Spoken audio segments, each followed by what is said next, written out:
Good morning. So, did you manage to meditate on perfection of wisdom? Wisdom? So tricky, isn't it? We recite through the virtues I collect by giving out. We ask ourselves, did I just meditate on the perfection of wisdom, or did I just chant some bodhicitta prayers and sort of try to develop some wisdom in general? It's funny, it's like really easy to understand Dharma intellectually. It's a little bit different to like practice, isn't it? And like we just need to develop some skillful habits of mind. So we don't need to generally do a lot extra. We just need to be sometimes a little bit more mindful. Generate a mind of refuge at the beginning. Particularly if we're going to meditate on emptiness. We need refuge, don't we? Meditate a brief motivation of bodhicitta, a mind of faith in our spiritual guide, Buddha Shakyamuni, Prajnaparamita. On this basis, then we can always train perfection of wisdom.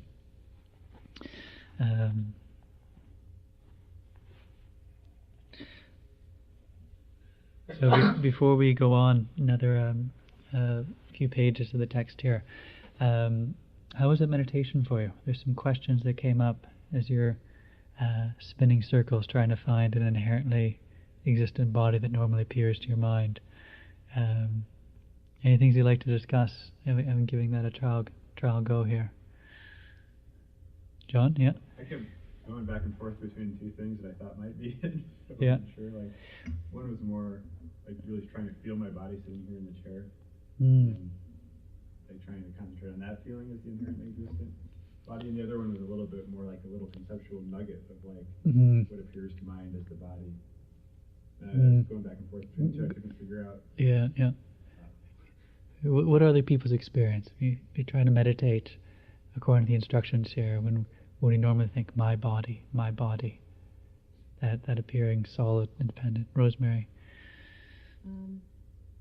I had trouble getting out of the conceptual body.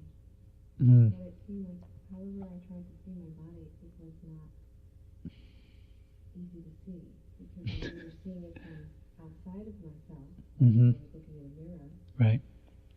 or I was seeing it from behind myself, as if I was perceiving it conceptually.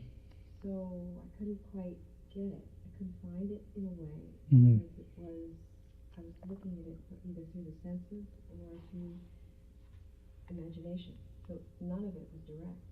And it felt direct. So it just seemed Kind of like the two things. You're too far advanced. Too far advanced. It's not even a direct realization of your body anymore. I'm serious.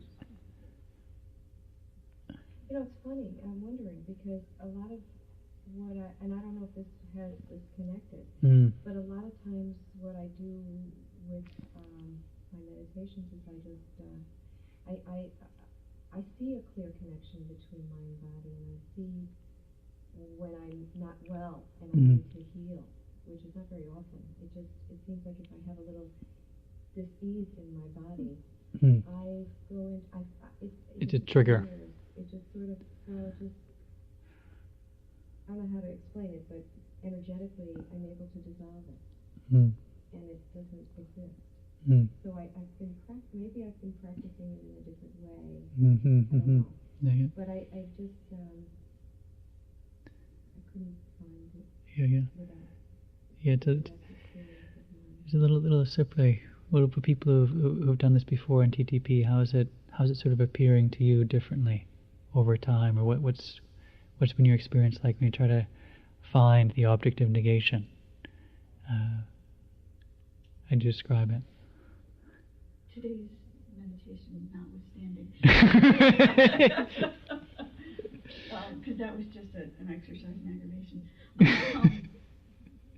But a lot of it is that I'm not developing so many conceptual ideas of what the issues with my body.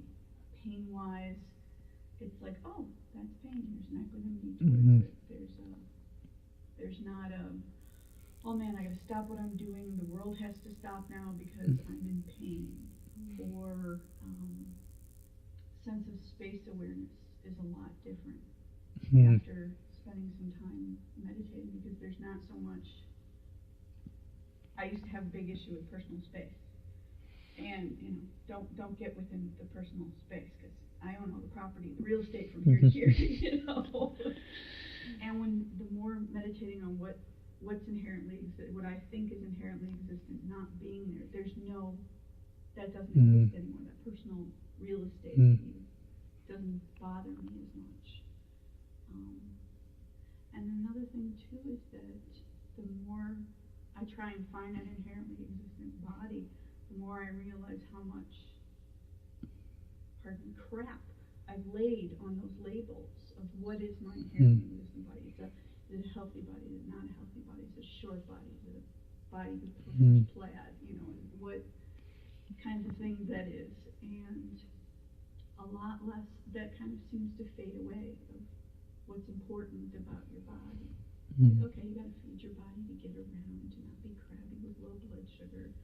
It's not so much maintenance, I guess, related. Maintenance from up here, not necessarily.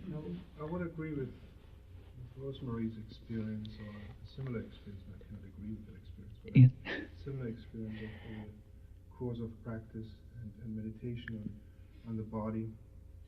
I think, Rich, we talked about it once too, which is in the same league. There's also a problem to generate the direct realization of the body anymore. I think it's a natural experience when we practice Dharma and we study, particularly and meditate on emptiness. When you go back, Rosemary, and 20 years ago or 30 years ago, whatsoever, there you try to regenerate that feeling of your body and how you perceived and experienced your body at that time, and then compare it to what is going on now, you'll probably find a change, as you described, that you look from there to your body, or from here to your body, and before you were your body. You were one with your body. You had this direct realization of your body. Now you distance yourself a little bit from your body through your experience. And therefore it's difficult now for you to get this direct realization of your body. But maybe when you go back to these old feelings, to the old days, then you can regenerate this feeling. But it's a great learning experience when you have this, when you distance yourself from your body.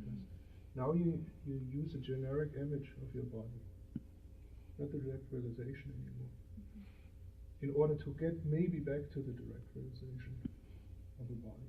And this is exactly what we do with emptiness on the other side. First we generate a generic image of emptiness, and then we want to get one with this feeling and have a direct realization of emptiness. And John, how you hit your hair low? You what you thought of that, but